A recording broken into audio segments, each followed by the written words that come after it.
With an 8000Hz pulling rate and a magnetic rapid trigger switch, I personally think the Cidoo C75 is overkill. Yet if this offers a very slight advantage in-game, why not? And if you have the money, why not? Let's talk about it. This video is brought to you by Mechlands. Visit their website for a wide range of selections from keyboards to DIY kits to keycaps and switches. They offer a 30-day refund for defects and a 15-day no questions asked return policy. Their Amazon link will also be in the description below. Now this is a wired top gasket mounted keyboard with an 8000Hz pulling rate. This features pre-lubricated magnetic switches from Gateron, and we will go over them in more detail later. PCB is hot swappable but only compatible with magnetic switches. Now this has a full CNC aluminum build with an aluminum knob. Onto its software, I know we're jumping from topic to topic here, but anyways, you get to do the standard features such as key binding, LED customization, and macro recording. Moreover, rapid trigger settings are available here as well. Now for more advanced magnetic features, you get dynamic keystroke, mod tap, and toggle key. I briefly went over these features in a video I made for Ajaz. It's the Ajaz AK820 Max HE, and I will leave a link below on how these magnetic features are used in-game or for office use. The box contains its cable, the manual, an Allen wrench, and a keycap switch puller. No PET dust cover was included. What a bummer. Cable is braided and neat, so I'll keep this in my cable collection. The knob is 17.5 mils thick and has a slight wobble to it, but most of the keyboards I've tried in the past have knobs that wobble anyways, so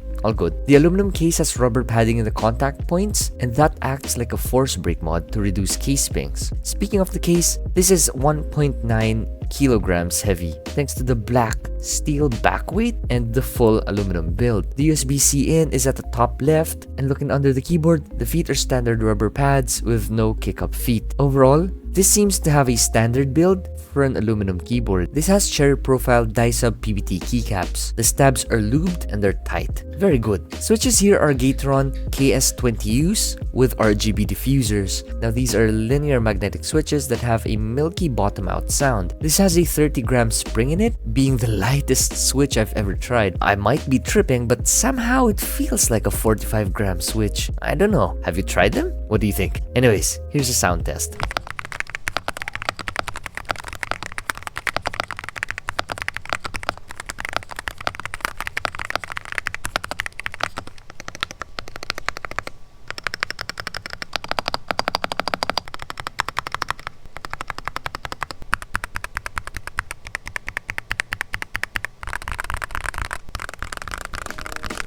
So this is offered in two color options, and the other being black.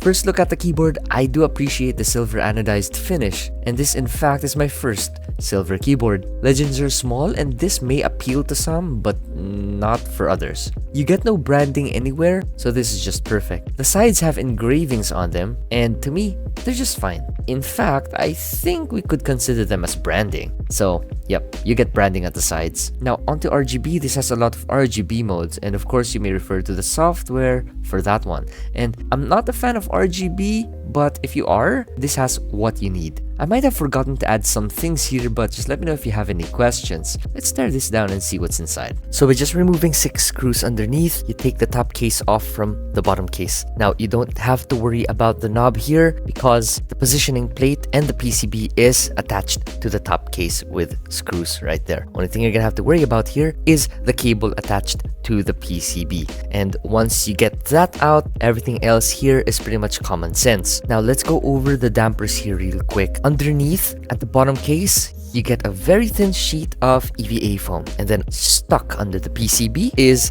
Poron foam. This Poron foam kinda acts like a tape mod because it's basically taped onto the PCB. And one thing to note here is the Poron foam has holes to accommodate for the screws and screw-in stab ports or clip-in stab ports. So, very good. In between the positioning plate and the PCB, you get Poron sandwich foam, an IXP switch pad, and a PET anti-static film. Let's move on to the internals. The PC plate here does not seem to be flex cut, and that's alright. I'm also expecting the PCB to not be a flex cut PCB, but let us take a closer look. Take this out. Don't rip off, please. Yep, it doesn't seem like it is a flex cut PCB. And that is totally fine because this is a magnetic keyboard and any flexing might cause issues with the magnets. No flex cut PCB, no flex cut positioning plate. All good. If you have any questions, just comment down below and I'll be sure to answer them.